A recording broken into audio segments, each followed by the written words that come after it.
Right. We all have goals and we all have ambitions, right? But for some reason, you feel like you just can't bring yourself to do what it takes in order to achieve them. And this doesn't make fucking sense, right? Like, how can you want something so bad, but when the time comes to do that thing, you can't even bring yourself to do it? And I know that feeling. I know it all too well. I know how hyped up you get when you're thinking about that thing and you're talking to your friends about achieving that goal and living that lifestyle and having that freedom.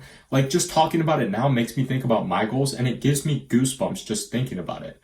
But the question becomes, how can you want that thing so bad and still not be willing to do the things that you need to do? Because it's not like these things are super hard, or it's not like you don't know what you need to do, right?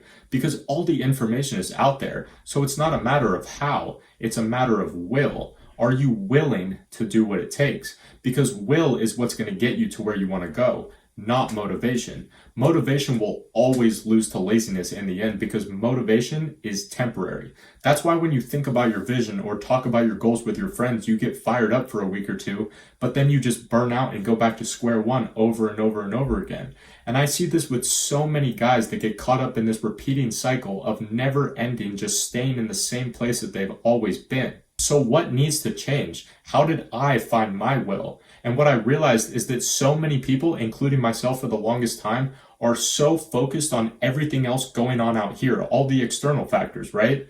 And when the physical world that we live in doesn't reflect what we want or what we envision in our minds, it makes us frustrated, it makes us discouraged, it makes us confused of why this is happening, and all of these things that we don't want to feel. But what needs to happen is that we need to go internally and embody the person that we want to become. We need to adopt their mindset, adopt their habits, adopt everything about them. And as a result, the physical world will naturally reflect that onto us.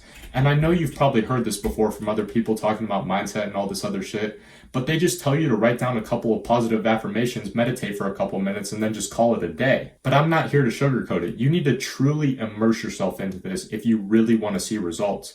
You need to rework your entire internal framework because this is a deeper underlying issue than you think it is. Because what you're looking to change is who you are, your entire identity. And that's no small task that a couple meditation sessions is just going to fix. But the good news is that once you make this one change, you pretty much just win because everything else will just follow once you fix this one thing. Because your entire life that you've experienced up until this point has been a reflection of what's in here. So if you're not proud of where you currently stand, obviously something needs to change in here, right? So if you can align your mental framework with what you want to do and who you want to be, everything else will just fall into place. And how I was able to do it is essentially self-hypnotizing myself.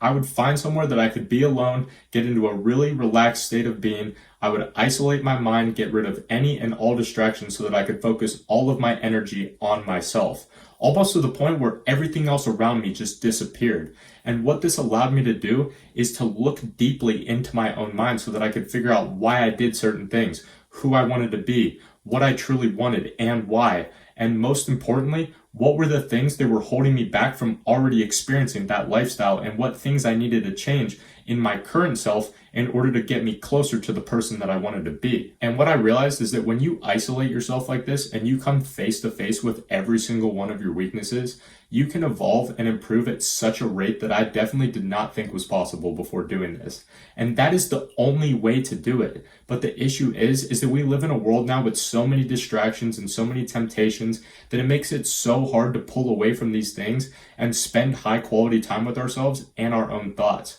Like, genuinely think about it. When was the last time that you gave yourself more than 3 minutes of time to yourself with zero distractions? Maybe in the shower? Like, that's why they call it shower thoughts, and people say that they get their best thoughts in the shower. But when you look at it from this perspective now, it almost becomes comical in a way because people say that they want to change, but they don't give themselves the time of day to even see where they need to change. And that's really what it comes down to. The longer that you can sit with yourself and answer every question you have about yourself, the better off you'll be in the long run. Because every answer regarding you is found within. There's nowhere else to find it. You're not going to find it from this video. You're not going to find it from a book that you're going to read, because what we're talking about here, like I said, is we're trying to rewire our entire internal framework. We need to destroy the shitty foundation that we're currently standing on that's made of sand and rebuild it out of stone. And in order to do that, It's an internal process that needs to take place. And the only way for that process to take place is to isolate yourself and isolate your mind. I hope all this makes sense, and I know I'm starting to repeat myself, but this is a very difficult thing for me to contextualize into words. But I promise you, just give it a week. Give yourself 30 minutes a day where you can get rid of all distractions, even turn off the lights if you have to, and just ask yourself these things that I mentioned. What do you truly want? What type of person do you want to become? And how does that person act? How do they operate? How do they think? What is their lifestyle like? What are their values? And do any of those things differ from who you are right now? Basically, just ask yourself questions. That's really it. And then listen to yourself. Listen to the answers that your mind gives you. Because like I said, everything out here is just a reflection of what's in here. So once you fix in here, everything out here will just take care of itself. But like I said, I hope this makes sense. And if you have any questions, don't hesitate to leave a comment. I'll answer every single one of them. I don't care how long it takes, because this is a very important topic. But thank you for listening to me, and I will see you in the next one, my friend.